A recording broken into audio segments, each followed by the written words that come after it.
A new bill aims to protect people from potentially dangerous chemicals found in everyday beauty products like your makeup, your lotions, and your shampoos, too.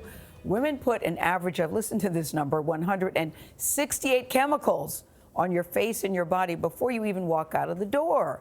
How's that possible? Men put on an average of 85 chemicals. Now, that's according to the Environmental Working Group studies that shows that some of these chemicals have been linked to health problems, including cancer and infertility. Anna Werner is here with the controversy. Anna, good morning. Good morning. Well, we know that the choices are endless. Products promise bold-colored lips, eyes that pop, softer skin, shinier hair. But it's what's in many of those products that may be less appealing. Thousands of chemicals, including lead, phthalates, and formaldehyde. Chemicals experts say are putting consumers' health at risk. But now legislators, consumer advocates, and even some companies are trying to change that. In downtown New York, this looks like a typical cosmetics store. Displays of lipsticks in different shades, blush, eyeshadows, and creams. What you won't find in the store from a company called Beauty Counter is potentially dangerous chemicals, says its CEO, Greg Renfrew. I think consumers, they want to know what's in their products. They want to know, are these ingredients safe, for their health? They want complete and utter transparency, and that is forcing the entire industry to change. Renfrew wants to lead a clean beauty movement by creating traditional products without traditional and often toxic ingredients, starting with a never list. Over 1,500 chemicals they say they'll never use in their products.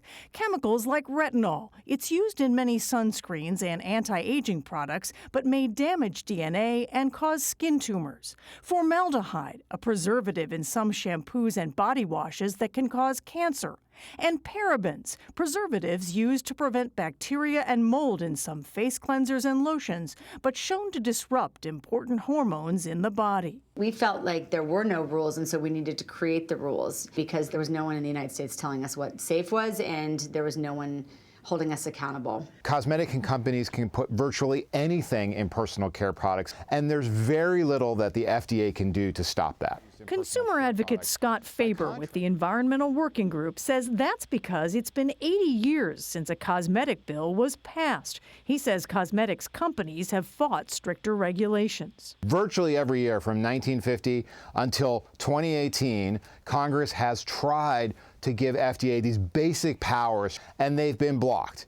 The industry group Personal Care Products Council refutes that, saying for years they have worked with members of Congress and others to create a more contemporary regulatory system nationwide. They say they're committed to reform.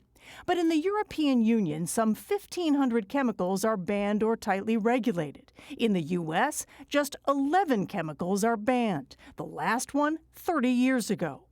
So companies like Beauty Counter say they aren't waiting for U.S. laws to catch up. Chief product developer Michael McGeever showed us their products made without those listed chemicals. Some of those ingredients in traditional mascaras are things that we would never use. There's Things like carbon black is an ingredient. What is carbon black? Carbon black is a very dense black pigment that has known carcinogenic properties. And then there are lipsticks, which often, he says, are made with petroleum and plastic. So what you really want are food-grade ingredients, things that are designed to be ingested. What are some of the things that I might be eating in a traditional lipstick? You might be eating copolymers, and those are basically made of acrylates, so acrylic. Acrylic, so plastic. The company says it wants to change the politics of beauty along with the products by lobbying in D.C. Companies have a lot of clout, and I think they have to be mobilized. Democratic Senator Dianne Feinstein is co-sponsoring a bill that would give the FDA expanded authority to regulate chemicals in cosmetics. What you put on the skin seeps into your body. They're poisons. Under the Personal Care Product Safety Act, a company would be required to report consumer complaints to the FDA. It would allow the FDA to recall products and would require them to review 5 chemicals each year for safety. Some big names in the beauty industry, including L'Oreal, Revlon, and Estee Lauder, have publicly signed on. But Feinstein knows she faces a battle. I will do everything I can to see that people are responsible for the products they put on the open market. Well, if the bill does pass, screening 5 chemicals a year still falls short of many other countries, but Favor says the FDA is reviewing 0 chemicals now, so 5 is better than 0.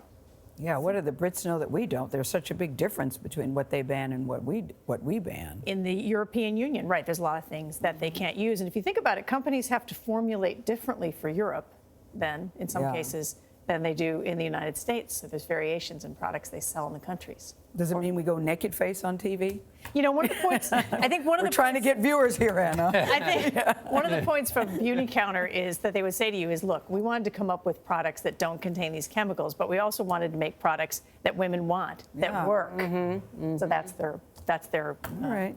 reason for being. Thank you, Anna. Yeah.